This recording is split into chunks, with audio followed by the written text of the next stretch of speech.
Assalamualaikum warahmatullahi wabarakatuh. Ibu, perkenalkan kami dari kelompok 3. Kami akan mempresentasikan dan memaparkan materi dari kelompok 4. Pertama-tama perkenalkan dulu anggota kelompok kami. Yang paling pertama ada saya, Finiska Patiasina, sebagai moderator dan pemateri. Kemudian ada teman-teman saya Jenny Pratiwi, saya Uliana Sakita, saya Astika Latitubi, dan saya Indra. Baik, di presentasi yang kali ini kami akan memaparkan materi tentang apa itu PCR. Pertama-tama, saya akan menjelaskan apa itu PCR. Nah, PCR adalah prosedur atau proses yang dilakukan untuk mendeteksi adanya materi genetik pada bakteri atau virus. Nah, salah satu contoh pemeriksaan PCR yang banyak kita ketahui dan banyak diketahui oleh masyarakat luas adalah PCR yang dilakukan untuk mendeteksi suatu pasien yang terjangkit penyakit COVID-19. Adapun proses dari PCR, yang pertama itu ada denaturasi, yang dimana proses denaturasi adalah pemisahan untaian DNA.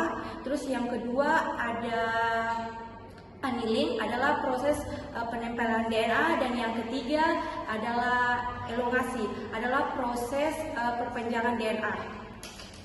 Adapun alat-alat yang digunakan untuk PCR, yang pertama itu ada PCR thermocycler atau mesin PCR yang berfungsi untuk mengatur suhu pada siklus denaturasi, annealing, sama elongasi.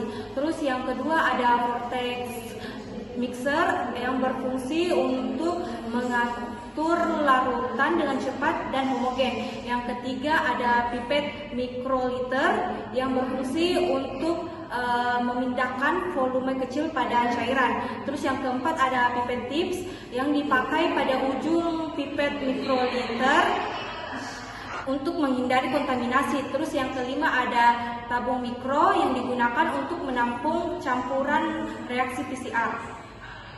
Selanjutnya ada kelebihan PCR sebagai metode cloning. Kelebihan PCR ini ada dua, yaitu yang pertama cepat dan mudah digunakan. Cloning DNA dan PCR ini dapat dilakukan dengan secara singkat, kira-kira 30 siklus. Nah, terdiri dari denaturasi, sintesis, dan reannealing. Kemudian ada sensitif. Nah, PCR ini juga dapat diaplikasikan DNA target dari DNA kecil, bahkan satu sel. Adapun kekurangan dari PCR yang pertama itu adanya kemungkinan hasil positif dan negatifnya itu palsu. Terus yang kedua, keberadaan inhibitor akan mengganggu amplifikasi sehingga memberikan hasil negatif palsu.